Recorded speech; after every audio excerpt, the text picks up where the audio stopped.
Oh, landmines and jellyfish. Welcome back to Knives, I guess. And I just ate a Whopper in a Wendy's parking lot, and now they've got people out looking for me.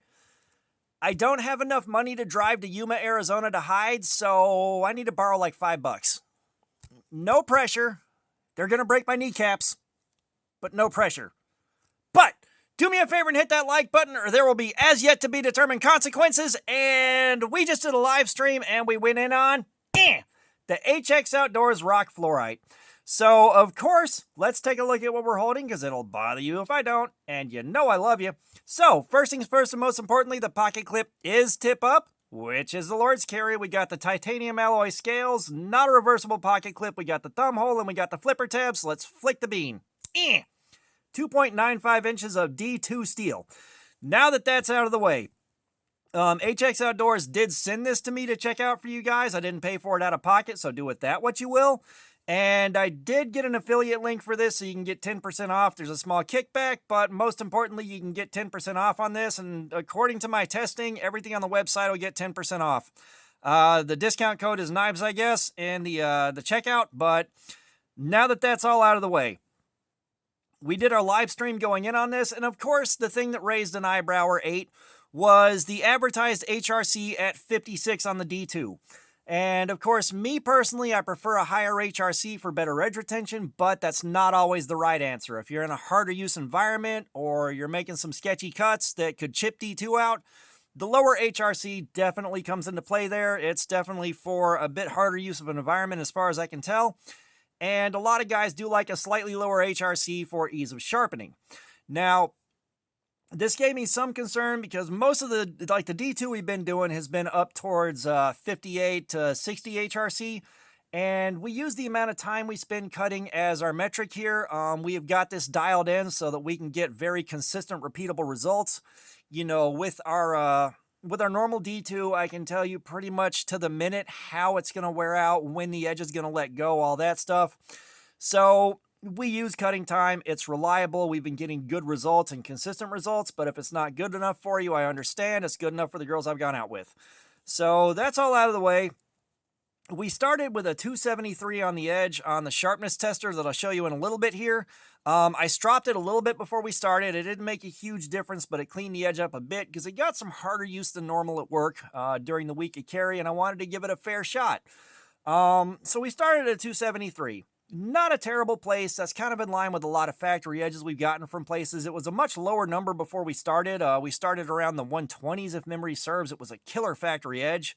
Might have been in the 140s, but it was a low number. It was a good, solid number. I was very happy to see it. At that 273 to start off with, we started cutting for an hour.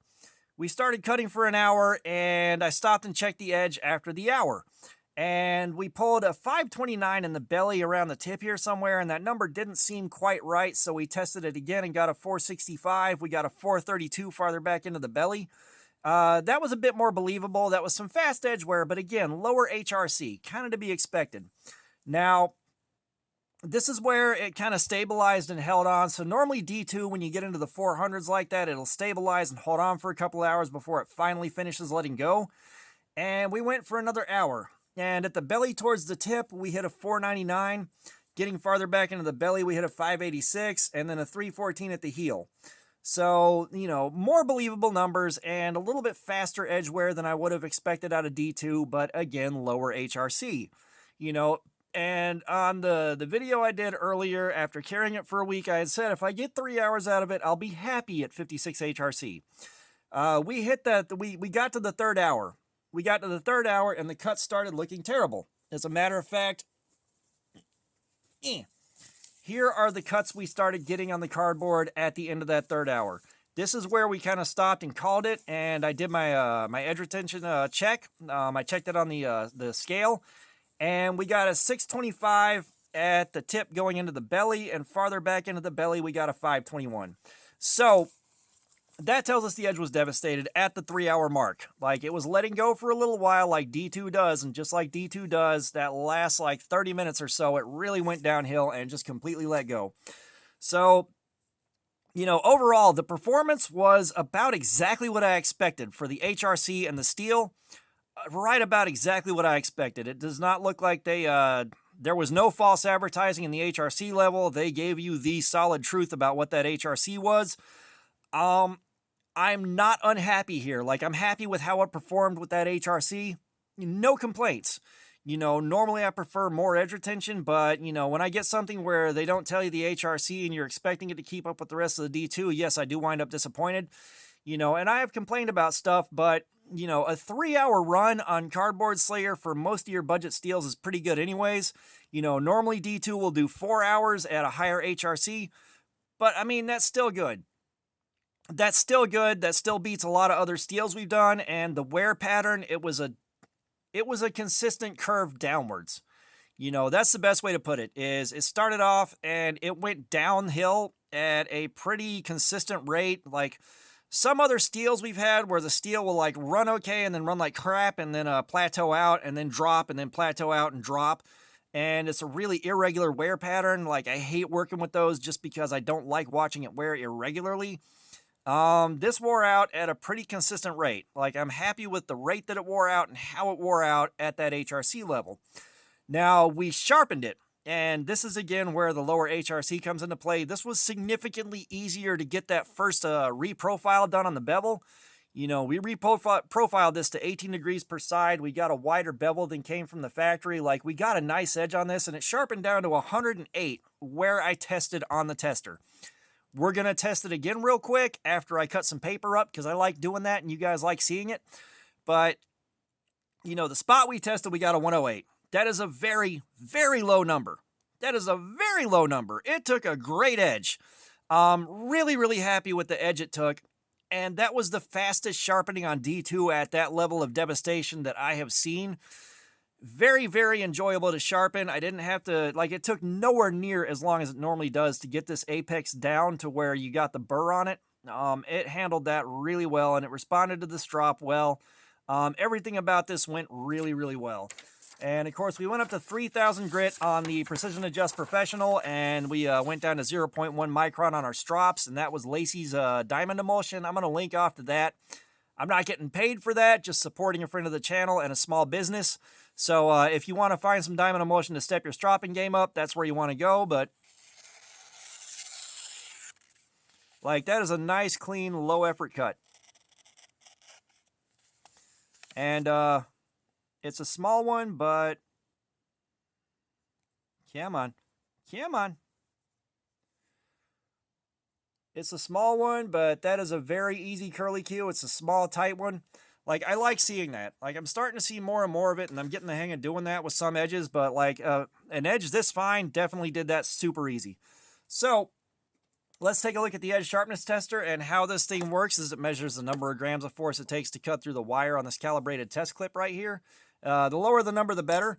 Getting down below 200, you start getting into good edges, and you get down below 140, that is a screaming sharp edge. I've only seen below 100 one time, but this got so close. It got so close. And let me clean the paper dust off of this, because just having some dust on the blade makes a difference. Having some dust on the blade makes a difference. It is amazing how finicky this thing can be. If there's anything on your blade where you test it, it will definitely jack the number up. I got to religiously clean all the tape gunk off of it and all that before I test the edge. But let's see where we're at now. The 127. So the 127 is still a phenomenal number. That is an incredibly sharp edge. And of course, the number will change a little bit as you move around the blade because you're only testing an area as wide as this wire is thick. So that 129, still a fantastic number. There is a spot on there where it is 108, but I didn't hit that exact spot. So at that 18 degrees per side, we probably could have held on to that edge for a lot longer, but we didn't have enough time on the live stream with the rest of the hours that we had to go through and do it all over again. So yeah, I am certainly thoroughly impressed with just about all this right here. The ergonomics on it. The ergonomics are decent. They're not the best ergonomics I've had, but they are decent. Part of that is we've had a lot of knives that did not go for the full night, so I caught a lot of breaks. This callus right here had gotten kind of soft, but, it took maybe about an hour, hour and a half to really start noticing where this part of my finger rides in that gap, and the edges in here aren't really chamfered. There's that $5 word. But the edges down in here aren't really chamfered on the inside of the liners, and that's where it started biting me. Like, you're never going to notice it. You're never going to notice it day to day unless you're holding it like I do and doing a lot of push cuts through some cardboard or material with some resistance to it. You know, nobody in their right mind is going to do that way unless they're trying to see what the edge retention's all about. So, you know, the ergonomics, they held up quite well. You know, for a knife to hold up for an hour and a half of just non-stop push cuts through cardboard or anything with some significant resistance, that's some pretty good performance. You know, that means the ergonomics were designed definitely well enough. They suit the knife pretty well. And like looking at the surface of this, this is part of what indicates that this actually is D2 and not something like 8CR13 that they're claiming is D2 or something like that. But you look at the blade after all that, there are some very, very tiny scratches here and there. Very, very tiny scratches. When you get into like 8CR or something like that, the blade will just haze out. There will be a haze of scratches from the cardboard all the way up through here. It'll come in, it'll sweep up this way. And D2 will pick up a small handful of scratches. They're very faint, and that's what this did right here. It picked up some very small scratches. So, you know, this thing did really good. It did good for what it was. It did good for the HRC on it. There's nothing about this that, you know, I guess there's nothing about this that says HX Outdoors did a bad job here. You know, and again, I prefer a higher HRC myself, but I mean, this thing did good. It took a great edge. It sharpened a lot easier than the other D2 that I've done. I can't find a lot to complain about. You know, like I said, my only real gripe about this is the pocket clip's kind of ugly. You know, if you guys see this, work on your pocket clips a little bit. Like, this could have been a deeper carry pocket clip. And like the pocket clips that are set up like this, normally when you see them, you see cheap knife or gas station knife. And this is absolutely not gas station knife. This is a very high quality knife. They are $49, somewhere around there on the website. I do think it's a good price for this, especially since you're getting the titanium alloy. Everything about this is built solid. The blade is, you know, the other thing is the blade centering is just slightly off, ever so slightly. It's barely noticeable, but it's noticeable, and I know it's there. But, you know, like I said, I think this is a good knife. I think this thing is good. I really like it. I'm going to miss carrying it when I move on to the next one. But this is what we do. I carry it for a week. We do this with it. I give you the feedback on what I experienced. And yeah, so I can't think of a lot else to cover that I haven't covered here. Like, we just finished a live stream, so I'm still raw off of that. But yeah, just all in, good knife, very solid. I like it. So all that being said, thanks for looking at my crap. Subscribers, you guys are awesome. Y'all keep coming in. I appreciate you so much. If you haven't subscribed, please do. We got our live streams, regular videos. There's plenty of activities. Comments, I love some feedback. Let me know what you think about this overall and, you know, how this thing did with the live stream. And again, I will link off to this thing so that you can check it out on their website. Code KNIVES, I guess, gets you 10% off. It is an affiliate link. And I will link off to Lacey's Diamond Emulsion so you can step your stropping game up. But all that being said, y'all have a nice day.